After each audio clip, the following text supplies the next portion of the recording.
But you got to do it afraid. You got to embrace the fear and do it anyway.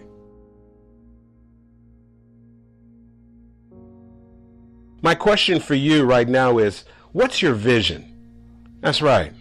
What's your vision for your life? What's your vision for your finances? What's the vision that you have when it comes to your health? What's the vision that you have when it comes to your relationships?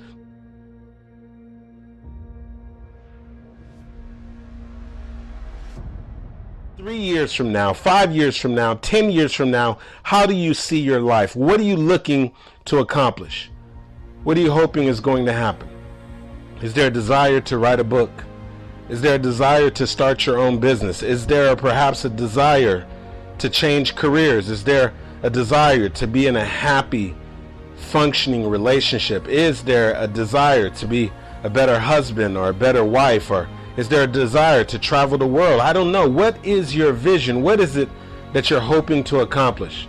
And I believe that this is one of those things that unfortunately we don't put enough thought into. Unfortunately, it's one of those things that oftentimes that we just simply go through life, and as opposed to having a vision and pursuing the vision and doing everything that we can in order to realize the vision, that all too often we're just simply going through the process. And the reason why I ask you that is because here's what I've come to realize, that when you have a vision, when there's something that you're pursuing, that the process of pursuing it, just the mere thought of it being a possibility, what it does is it provides you with some hope. What you get is you perhaps have hope of a better relationship. You have hope of stronger relationships. You have hope of better finances. You have hope of doing something that is more satisfying, as opposed to just working a job and career in which you're just simply getting by and they're paying you just enough so that you don't quit. You begin to have hope. And here's what I've also come to realize, that hope in the future, having a vision and having hope in the future for your finances, having hope in the future for your relationships, having hope in the future for your health, having hope in the future actually gives you power in the present. And I want you to write that down if you're a note taker. Hope in the future gives you power in the present. So that leads me back to the question, and the question I have for you is, what's your vision? What are you hoping to accomplish? What is it that you can hold on to that's going to allow you to keep pushing forward? What is it that you can hold on to that at moments when things begin to get cloudy, at moments when you begin to get fatigue, at moments when you're thinking about taking a break, that you can hold on to this vision and you'll have something that's promising, something that will empower you to push past whatever it is that you're going to have to encounter, something that's going to empower you to work harder than the person to your right and your left, something that is going to empower you to just keep pushing forward. And I tell you, it was just the other day, I was always looking for guest speakers to be part of my monthly coaching program. I have a Show Up For Your Life monthly coaching program.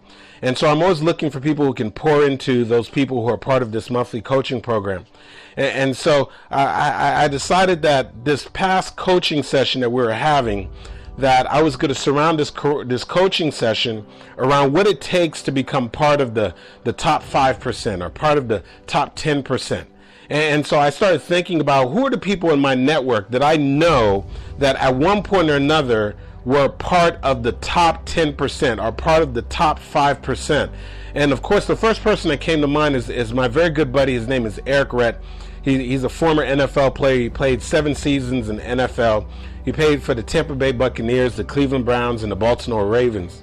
And so I said, Eric, listen, man, I want you to come on and be part of my monthly coaching call. And I want to have an opportunity to interview you and give my coaching students an opportunity to ask you some questions. And Eric shared something that I've never really heard him share this before. And what Eric described, he went all the way back. I mean, all the way back to high school graduation. And Eric said, man, Andy, I won't forget this, man. It was high school graduation. And I remember you said, coming from my neighborhood, let me tell you something. It's a big deal just to be able to graduate from high school. And so he says, I remember going to the high school graduation and being so happy that I knew my mom was going to be sitting out there, and I'd have a couple other family members that are out there. And he says, I remember, I had finally been sitting there and waiting for them to call my name. And he said they finally called my name, and I remember crossing that stage and reaching over and getting my diploma, and I remember having to sit through and listen to all the other names they were calling. And once I had that diploma in hand, I couldn't wait to get to my mom. I couldn't wait to make my way over to her, just to be able to see the smile on her face and see how happy she was. And he said the graduation was over. And he says, I got my diploma in hand, and I'm making my way over to the lobby, and I can't wait to see my mom, knowing she's going to be excited, knowing she's going to be smiling, because I graduated, I made it. And Eric says he comes out to the lobby, and when he sees his mom, she's crying.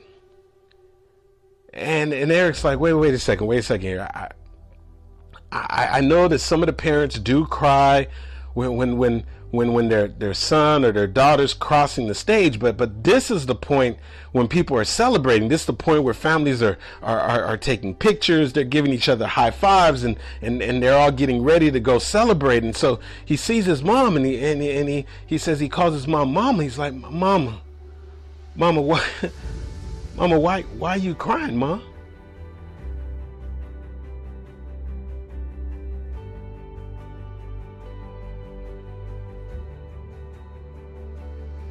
And he says, his mom looked over at him. He said, well, baby, you know, I'm looking around at all these parents, and I hear all these parents that are talking about that, you know, they're going to go and take the kids out to eat. But baby, we don't have any money for me to take you out to dinner and go to eat and celebrate. And so Eric's a positive guy, and so he doesn't want his mom to feel bad, and so he tries to stay positive. He say, "Oh, mom, that's okay. Listen, mom, they got a little concession stand over there. Listen, we could take $5 and we could go buy whatever we got at the concession stand, and don't worry, we don't have to go to some nice restaurant and go celebrate. Mom, it's okay." And Eric thought what he was saying was going to make his mom feel better, and she put her head down. And she looked up at Eric again. And she said, baby, I don't even have $5. And he said he literally could just feel his mom's spirit just feel as if it left her.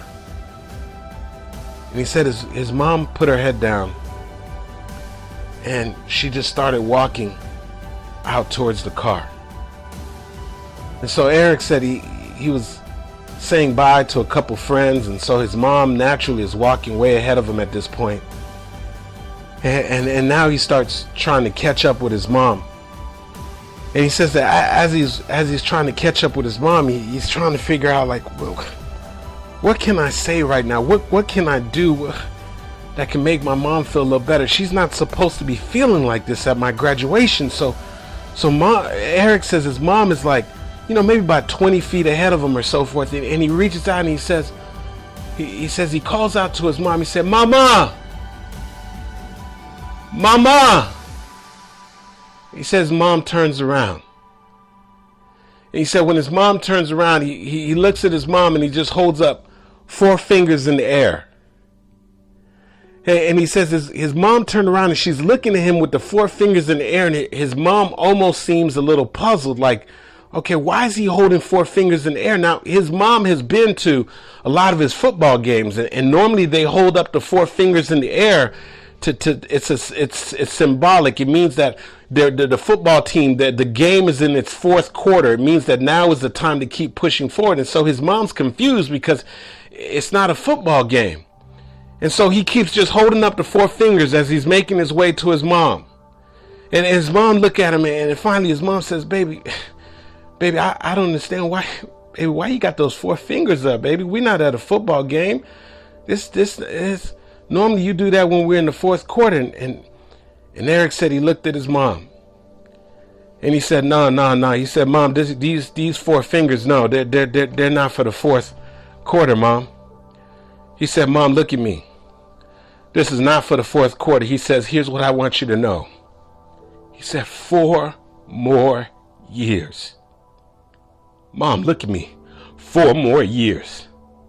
4 more years, and I promise you that you will never, ever, ever have to want or need for anything again. 4 more years, and I promise you, you won't ever have to worry about where you're going to get the money to pay for my dinner. 4 more years, Mom. I promise you that you won't ever need for anything in your life. Just give me 4 more years.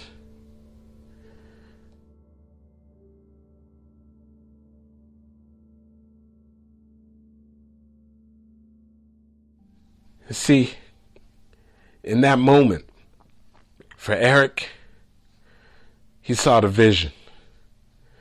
You see, the vision for him is that he was going to utilize football and that eventually he would get drafted into the NFL. That was the vision. And he knew if he could realize that vision, that he could change the legacy of his last name. He knew if he could realize that vision, that his mom would never be in a situation again, ever again, be in a situation where she's crying because she doesn't know how she's going to be able to pay for a meal. He knew that if he could hold on to that vision, that in 4 years that he could literally change things so that he would be able to take care of his mom. And so my question for you is, what's your vision? What is it that you plan on accomplishing 1 year from now, 2 years from now, 3 years from now? What is it that's significant that you know that you have the capacity to do, but you've just got to be willing to cast the vision? Now, what is it that right now, that if you could just simply see it, if you could just simply believe that it's possible for you, and that if you could just simply be willing to put in the work, that you know that you can make this thing happen? What is it that you can hold on to right now that's going to allow you to create a shift, to create a change in your finances, create a change in your relationship, create a change in your health, create a change in your life? What's your vision? What is it that you plan on accomplishing? What is it that you're going to do that's going to fundamentally shift your life?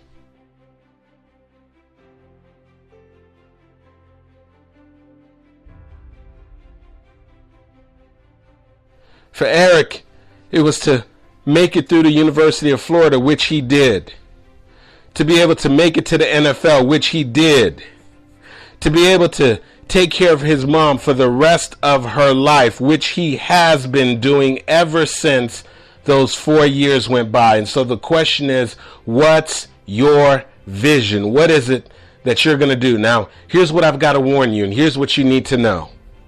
And here's the other thing that you really need to know. Not only is it important for you to cast a vision, not only is it important for you to have a vision for your finances, for you to have a vision for your relationship, for you to have a vision where your goals and your dreams, for you to have a vision on how you're going to utilize your gifts, your skills, your talents. But it's also important that you understand this, that when you have your vision, trust and believe that it's not your responsibility to know exactly how it's going to happen. As a matter of fact, here's what I've come to realize, that it will seldom happen the way that you want it to happen or the way that you perceive it's going to happen. As a matter of fact, the exact way that it's going to happen is none of your business. What's important is that, number one, that you have the vision, but number two, of course, that you're going to do the work, and trust and believe and understand that it's not going to necessarily happen the way that you intend or that you want it to happen. And so I know I've had many conversations with Eric, and so his journey to make it to the NFL, that he believed that there are some things that were just going to happen. He believed he was just going to get up to the University of Florida and right away be the starting running back, but it didn't happen like that. He wanted to believe that there would never be a situation where he would ever get injured, but it didn't quite happen like that. He didn't want to necessarily believe that there was going to be individuals that he was going to have to compete with in order to be able to get the starting position, that he was going to have to sometimes deal with coaches and trying to learn the game plan. There's a lot of different little turns and curves and things that he didn't necessarily anticipate, that he didn't necessarily was going to happen. But at the end of the day, he got there. And so here's what I say to you, that how you're going to get out of debt, that's none of your business. Yes, you've got to execute a plan. Yes, you're going to have to budget, but trust trust and believe. It may not happen exactly the way that you anticipated, the way that you're going to use your gifts, your skills and talents. It may not happen exactly the way that you want it to happen. It may not happen exactly with the game plan that you have, but trust and believe that if you cast the vision, if you do the work, it will happen. I can tell you this. I remember being a part of a direct sales company. And this was probably over about 10 years ago. And I remember the very first time that I went to one of their national conventions. And I remember hearing about how the national conventions, and I remember hearing about the excitement and how, it's so important to get in that environment, because it's in those environments that the vision of the company, that you can really see the magnitude of the opportunity that is being made available to you. It's at those conventions that you get to hear from leaders and great speakers and some of the top performers in the company. And so I remember going to this national convention, and then I remember walking into this massive arena. And I remember looking around, and there was probably about 10,000, 15,000, maybe even perhaps 20,000 people in there. And I remember sitting down and being blown away, listening to the music and seeing how I was around all these high energy people and just seeing how all these people were fired up and pursuing their goals and their dreams. And I remember sitting there, and I remember them announcing and announcing this gentleman that was going to come out on the stage, and they played some music, and I remember he came out. This guy was nicely dressed. He was well spoken. I mean, this guy right here, he had a way of just grabbing everybody in the audience, and he had a way where people with words, where people were taking notes and people were inspired. And it was in that moment I was sitting there, and I had the vision, and the vision is I want to be able to do that one day. Yeah, I want to be the guy on the stage. I want to be able to inspire people. I want to be able to engage people like that.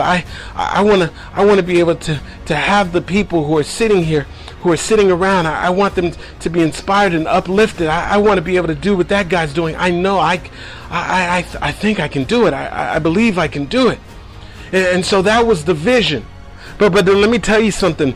I thought that the way that I was going to realize the vision, here's how I thought it was going to happen. I thought that I was going to work my butt off within the company. I thought that I was going to continue to get to the next level and the next level. I thought that eventually I would get to the top position in the company. And I thought that the way that I was going to get on the front of the stage by being one of the top earners, the top positions within the company. And that's how I thought that my vision was going to come to fruition. But see, here's what I didn't know. It wasn't going to work out like that.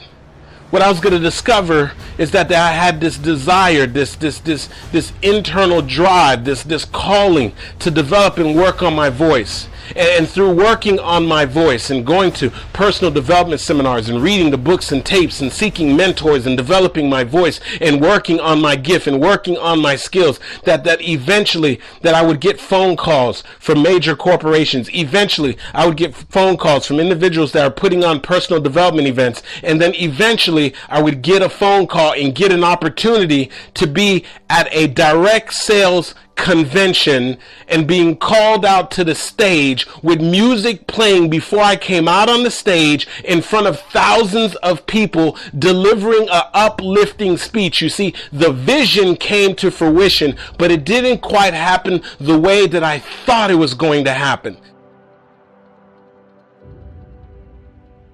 And so maybe perhaps right now you have a vision, something that you've been working on, something that you're pursuing, something that you've been trying to make come to fruition, and you're starting to get distracted.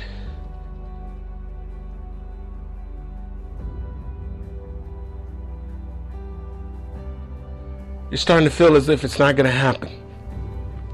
You're starting to feel discouraged.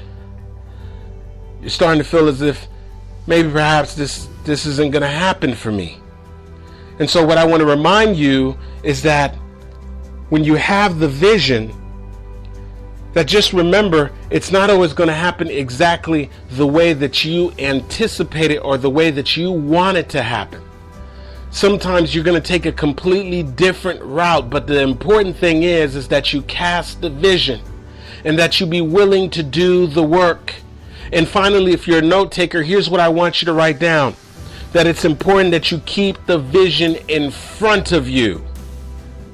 You've got to write the vision and make it plain and review it on a daily basis. Keep the vision in front of you so that you know where you're going. Keep the vision in front of you. Why? Because he or she or the people who don't have a vision will eventually perish. You don't want your dreams to perish. You don't want your desires to perish. You don't want your goals to perish. You've got to keep your vision in front of you. Help me to understand, Andy.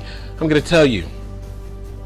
I was at my fiance's condo, and she went out to the grocery store, and I was in the process of working out. And so she's really big on these vision boards. She loves doing vision boards. And sometimes I tease her about it because she has these vision boards all around her condo, and she's always looking for images of things that she wants to happen or things that she wants to come fruition. So she's always looking for the vision, and the way that she keeps the vision in front of her is by putting it on this vision board. And so here I am, I'm working out, and part of my workout, I start running in place. And so I'm running in place, and as I'm running in place, I start focusing on her vision board. And as I'm focusing on her vision board, all of a sudden now, I'm starting to see images that are popping off the vision board.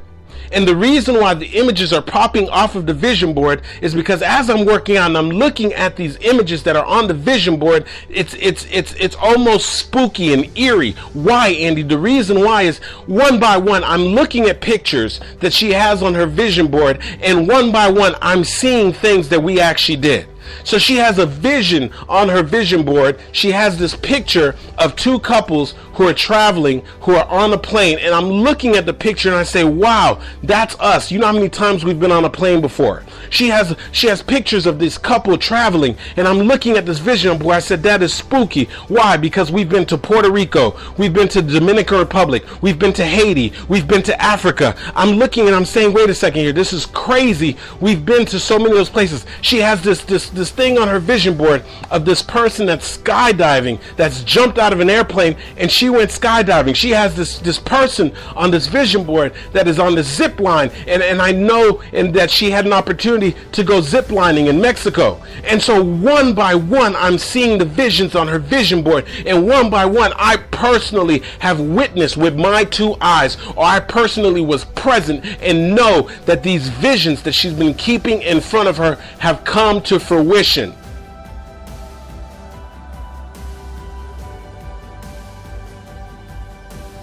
And so what I'm saying to you is this, that you've got to keep the vision in front of you. That you'll be surprised that the thing is, you don't want to just be pulling towards your goals. You want to be pulled towards your goals. And the way that you do that is by keeping the vision in front of you.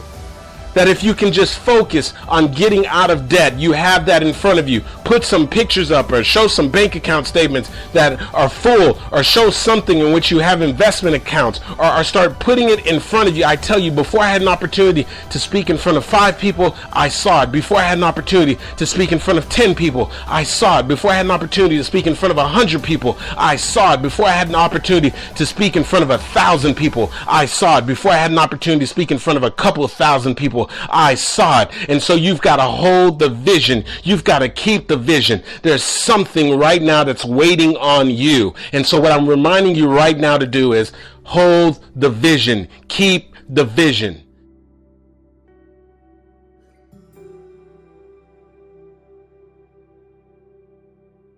And so I'm going to ask you the question one more time. What's your vision? Yeah. What's your vision for your life?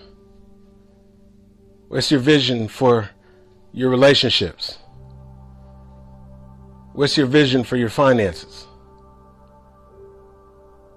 What's your vision for how you're going to utilize these God-given gifts and talents and skills that you have?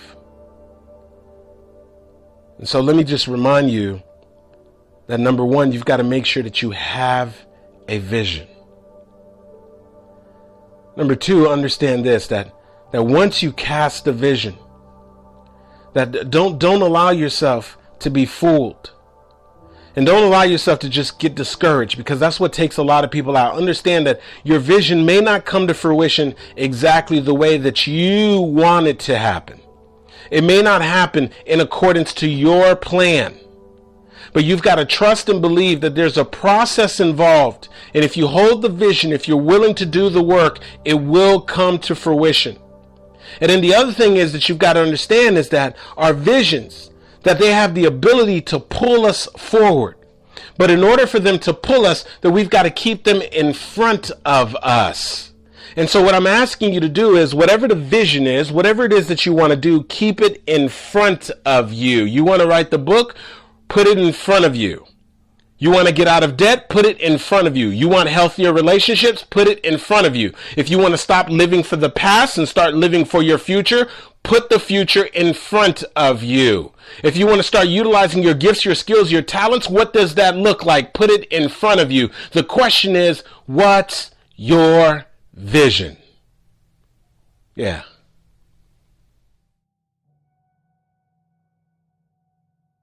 What's your vision? Where are you sitting on the fence? Where are you right now? Where you've got 1 foot in and 1 foot out. Where are you in a place where you're not fully committed? Think about that for a second. Where are you sitting on the fence? Where you're not 100% committed. You're thinking about moving forward. You're dibbling and dabbling in the business. You've been thinking about going back and getting your degree. You've been thinking about making this career change. You've been contemplating restructuring and changing some things around. You've been thinking about developing and working on your gift. You've been thinking about pursuing your goals, your dreams, and your passion, but you haven't fully committed. You're still straddling the fence. And let me tell you something. Here's something that I learned. Somebody told me this, somebody who served in the military, and here's what they said.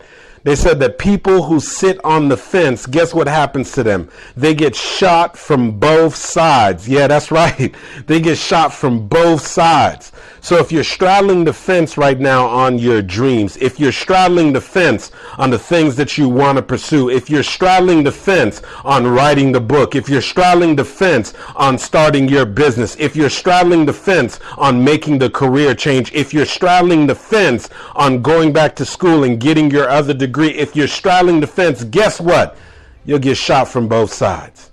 And you say, Andy, well, what do you mean by that? I'll get shot from both sides. You see, what happens is when you keep playing and you're sitting on the fence, you find yourself in this mental limbo. I can describe and give you some examples to help bring a little clarity. Let's say right now you are at a job, you're working a career, and you know that something inside of you is saying that there's got to be more than this. You know that is not your final destination. You know that you have this desire to make a career change. You know that you have a desire perhaps to start a business. You know that you're not content. You know that you aren't fully fulfilled. You know that there's more in you that you can draw from, that you can pull from, but yet and still you're still staying there. And so what happens is, as you're there, you're not fully there. Why? Because your mind is someplace else. You're thinking about, what if you would have taken a chance on yourself? You're thinking about, what if you decided to go back to school? You're thinking about, what if you decided to start the business? You're thinking about, what if you decide to develop your gifts, your skills, and your talents? You're thinking about that, and yet you're there at the job, and you're frustrated. And you're thinking about making your move, but you haven't. And so what's happening is you're feeling turmoil on both sides. One side of you is frustrated. You're showing up and you're unfulfilled, and you're just going through the motions, and you're showing up to a job in which they're paying you just enough so you don't quit, and you're working just hard enough so they don't fire you. And on the other hand, you're suffering because you're delaying your goals and your dreams. You're delaying this thing that you need to move on. That's what we're talking about, being shot from both sides. And let me tell you something. I know what that's like. You see, for about a year and a half, I straddled the fence. For a year and a half, when I was still working in corporate America, I was thinking about taking a chance on myself. I was thinking about moving forward after my goals and my dreams. I was thinking about leaving behind the security of my job, but I was straddling the fence. On one end, I wanted to hold on to the consistent paycheck that was hitting my bank account every 2 weeks. On one end, I wanted to be able to use my degree in accounting because I spent all that time getting my undergraduate's degree and my master's degree. On one end, I liked the fact that I was working for a prestigious firm and the fact that I had benefits and the fact that I knew that other than getting fired, that my paycheck would be coming in every 2 weeks. But you see, on the other hand, I was thinking about what if I took a chance on myself? On the other hand, I was thinking about what if I could develop my gifts and my skills and my talents. On the other hand, I was thinking about what if I could build my own company? What if I could control my own destiny? And so what was happening was I was straddling the fence. And if you're straddling the fence, and I don't know what area in your life you're straddling the fence where you're not fully committed. Maybe you've been on an on and off relationship and you've been stringing this person along now for a couple years. And so get off the fence. You're either in or you're out. You're either getting married or you're not. Maybe you've been straddling the fence and you've been thinking about this business opportunity. Either you're going to start the business or you're not. Either you're just going to go ahead and forfeit this opportunity or you're not. Get off the fence. And maybe you've been thinking about taking a chance on yourself and going after your goals and your dreams. Either you're going to do it or you're not. Get off the fence.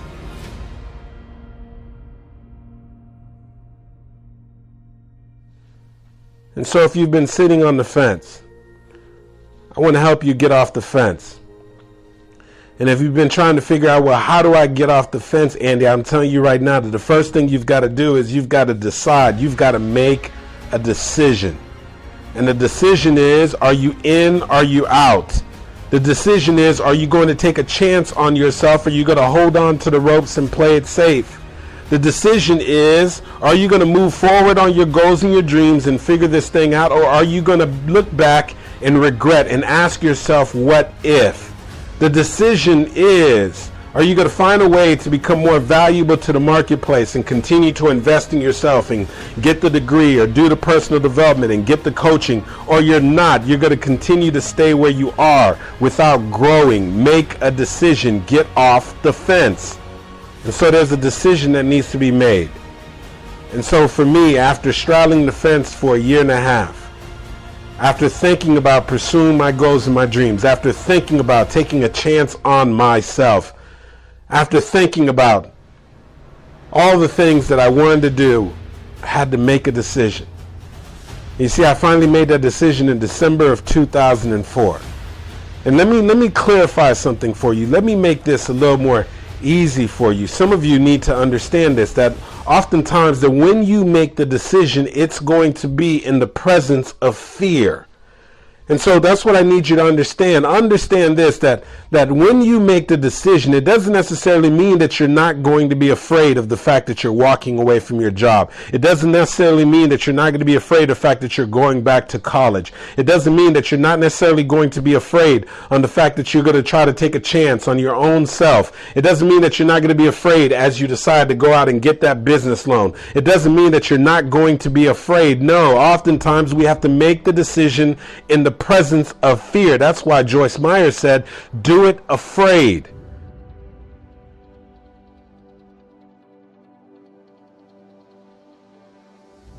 I want you to think about any significant decision that you've made in your life, and chances are you did it in the presence of fear. The first time you purchased a home, you were making that major purchase and you were sitting down and you were signing off on those loan documents. As excited as you were to begin that home, there was another part of you that was fearful for that major responsibility. As happy as you were as you found that special someone that you wanted to spend the rest of your life with, as excited as you were also fearful in reconsidering and making sure you were making the right decision before you said, I do. as excited as you were to go ahead and start your new business and get the business off the ground, you did it in the presence of fear. You were fearful. What if it doesn't work out? What if I become a statistic? Several businesses, most businesses fail within the first year. And for those that don't fail within the first year, many of them fail within the first 5 years. What if I become one of those statistics? Oftentimes when we make major decisions, you're going to make it in the presence of fear. And so when you decide to get off the fence and go after your goals and your dreams, when you decide to get off the fence and write the book, when you decide to get off the fence and start the business, when you decide to get off the fence and take your life to the next level, when you decide to get off the fence and stop going through life simply trying to make a living, but rather living your making, when you decide to get off the fence, oftentimes there's still going to be some fear. Don't let anybody fool you and tell you different.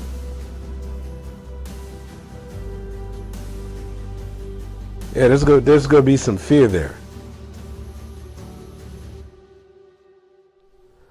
But you got to do it afraid. You got to embrace the fear and do it anyway.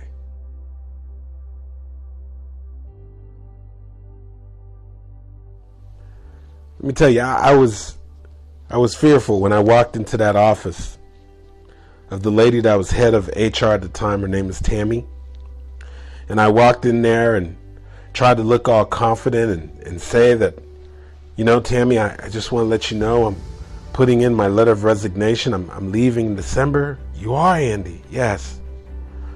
Well, Andy, what are you going to do?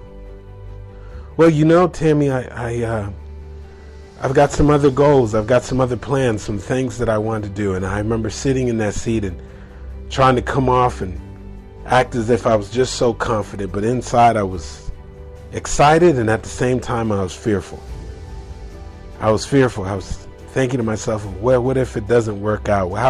How embarrassing will it be if I have to come back and face Tammy again and see if there's any way that I can get my job back? How embarrassing would it be with all these people who think I'm absolutely crazy, insane, to be walking away from this career with this amazing firm? How crazy would it be? And so all these emotions were going through me, and I had to process them. And what I'm saying to you is that when you decide to get off the fence, that understand that even when you make this decision that you're going to have to make, and I'm hoping that you're going to choose to make it today, that when you make that decision, understand that you're often going to have to make that decision in the presence of fear, that you're going to have to embrace this fear. You're going to have to do it afraid. You're going to have to feel the fear and do it anyway.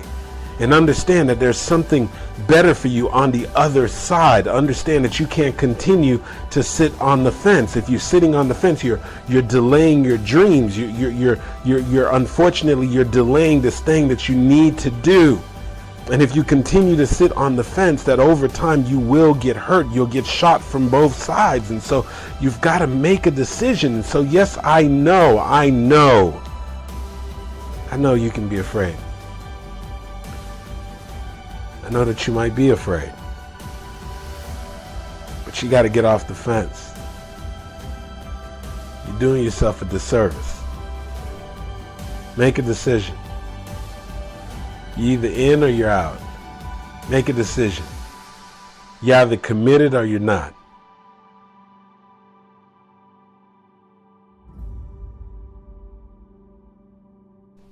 You know, a long time ago, one of my mentors explained to me what commitment meant. And here's what he said. He said, Andy, commitment is doing what you said you were going to do long after the feeling has left you when you said you were going to do it. And you see, when you decide to get off the fence, you see, in that moment, you may be inspired. In that moment, you may be excited. In that moment, you may feel as if you can conquer the world, but shortly afterwards, your mind will begin to play tricks on you. Shortly afterwards, fear will begin to kick in. Shortly afterwards, you'll begin to second guess yourself. But when you are committed, Regardless of what you are feeling, you have made a decision that I'm getting off the fence. You've made the decision that you're starting the business. You've made the decision that you're getting your other degree. You've made the decision that you're making the career change. You've made the decision that you're going to work and develop your gifts, your skills, and your talents. You've made the decision that you're going to get the coaching, the mentoring. Once you've made the decision, you have to follow that decision with commitment. And when you are committed, you learn that your feelings don't matter. You've made the decision, because commitment is doing what you said you were going to do long after the feeling has left you when you said you were going to do it. And so you've got to commit to what side of the fence you're going to be on. Are you going on the side where your dreams are? Are you going on the side where your goals are? Are you going on the side where there's infinite growth? Are you going on the side in which your greater self exists? Are you going on the side in which your destiny is? Are you going on the side in which you can be living your purpose? Are you going on the side in which you feel as if you're walking on your purpose? Or are you going to go to the other side in which you play small? The other side in which you're holding on to the ropes? The other side where you're staying within your comfort zone and you're not growing? That's why Brian Tracy said that your comfort zone is your danger zone. That's why Donald Trump said that your comfort zone is in direct opposition of your greater self, that you have to pick a side. One side has the possibilities. The other side has the limitations. One side there's growth. The other side there is no growth. One side you go to the next level. The other side you stay at the same level. Which will it be? Make the decision. And understand this, that after you make the decision, you have to act. You've got to follow the decision with action, because here's what I could tell you. Even if you make the decision, but you continue to straddle the fence, if you straddle the fence long enough, you will incur a loss. You will get hurt. And you say, Andy, help me to understand this. I'll never forget this. It was several years ago. I was sitting down in a meeting, and there was a group of investors, and they pitched this, what appeared to be this amazing investment opportunity. And so I would say probably about 40% of the individuals that were in the room decided to go ahead and invest. And most of us who were in the room literally invested tens of thousands of dollars. And so I remember making this investment. And I remember in that moment having to sort of decide, okay, are you going to do this or are you not? And I made the decision. And so I made an investment that was just over $25,000 or so. And so I remember after making the investment, seeing my first statement about my returns and being excited and saying, oh man, that's awesome. Look at this return. And then I remember going out to my mailbox about another month in, and I remember receiving a letter from this company, and they talked about how they were now offering insurance on the investment, and how there's a couple things that they were changing around. And for me, I don't know if it was my accounting background, my background as an auditor. For me, all of a sudden now, it was like red flags went up, and I just felt I just felt uncomfortable with this investment that I had made now. All of a sudden, I felt uneasy. All of a sudden, I kept thinking about it, and I was second guessing my decision. And so what happened is, for a while, I was sort of straddling the fence, and I was 1 foot in, 1 foot out, 1 foot in. I was like, well, I do want to stay in this investment because, my first statement shows me having a nice return. And not only that, but if I continue to stay in this investment, my money is going to continue to grow and compound. I mean, this is an extraordinary rate of return.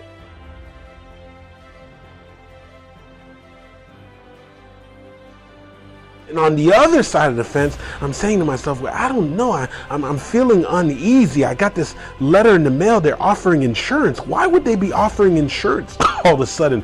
Why are they changing things all of a sudden? I don't know, Andy. I don't know. My gut is pulling me in the other direction. And so finally, I made a decision.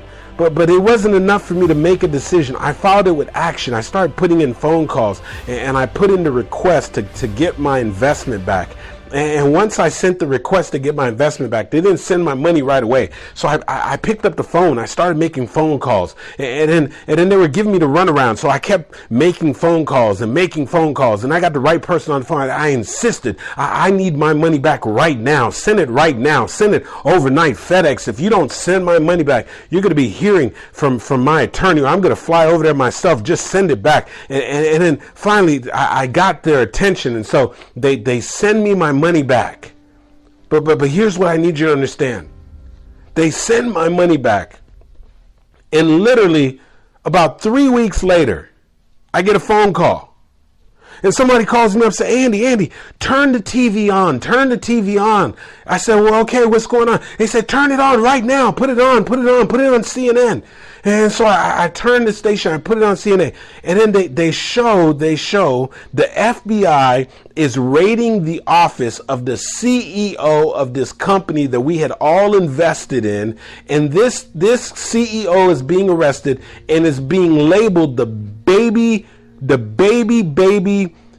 scandal, second biggest scandal, everything after Madoff. And so they're calling him Baby Madoff. It's $100 million scam. Invested have been defrauded. There are investors that invested hundreds of thousands of dollars. There are investors that actually invested a couple $1 million. I mean, you have people that were defrauded from all across the country, everywhere. And I'm thinking back to the people who are in my investment group, and I said, oh my gosh, we were straddling the fence, some of us, and we were wondering, do we stay in? Do we stay out?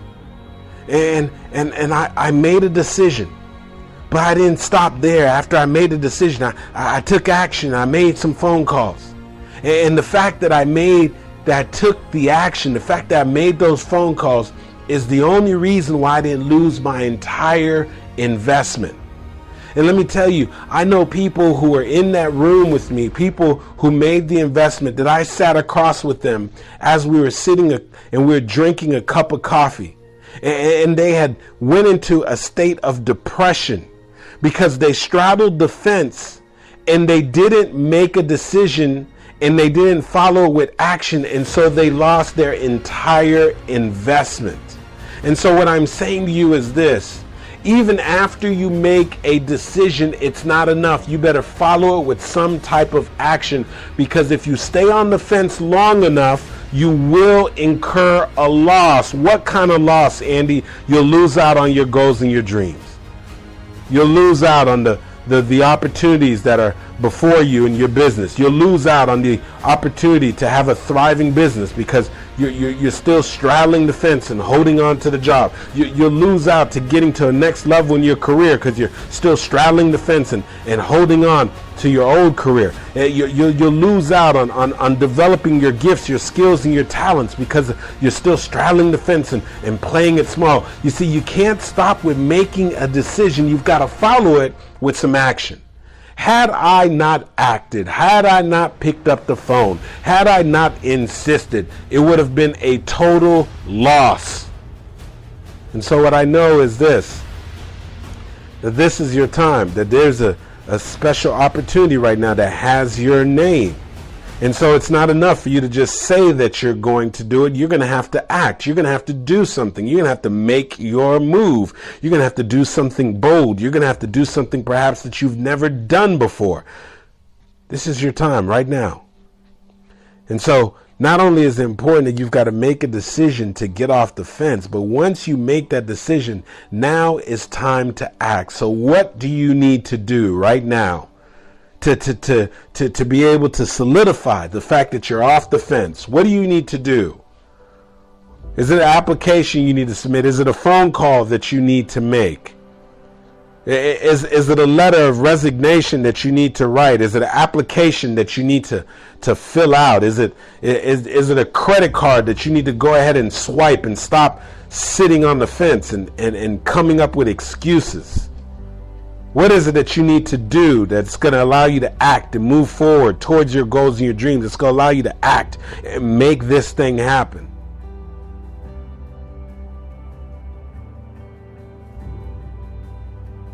And so make a decision right now to get off the fence, and then decide what's the action step that you got to do. Be willing to act, make the step, do it within the next 24 hours. And then once you do it, let me remind you, no looking behind. Do not look back. No. Because here's what I discovered. People who get off the fence, who look back long enough and think about, well, what if they would have gone in the other direction? What if they decide to just hold on? What if they had decided to do the other decision? Here's what ends up happening. If you look back long enough, guess what happens? You'll end up exactly where you're looking. Back. You'll head backwards.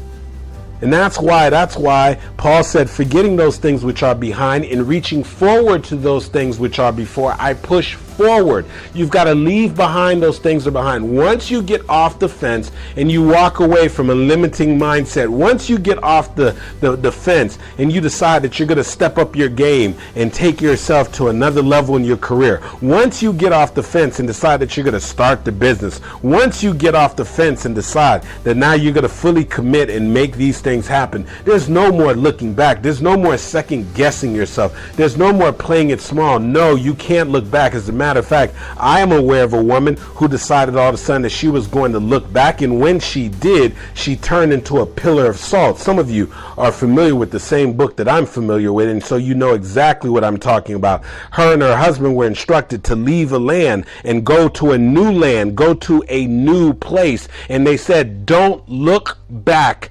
Do not look back. Do not stop in the valley. Do not look back. Keep going. But everyone in her family decided to just keep going forward. But something in her wanted to look back. And many a times we make an important decision, and all of a sudden now we begin to look back. We want to look back to the security. We want to look back to the small place. We want to look back to our comfort zone. But once you make the decision to get off the fence, don't look back.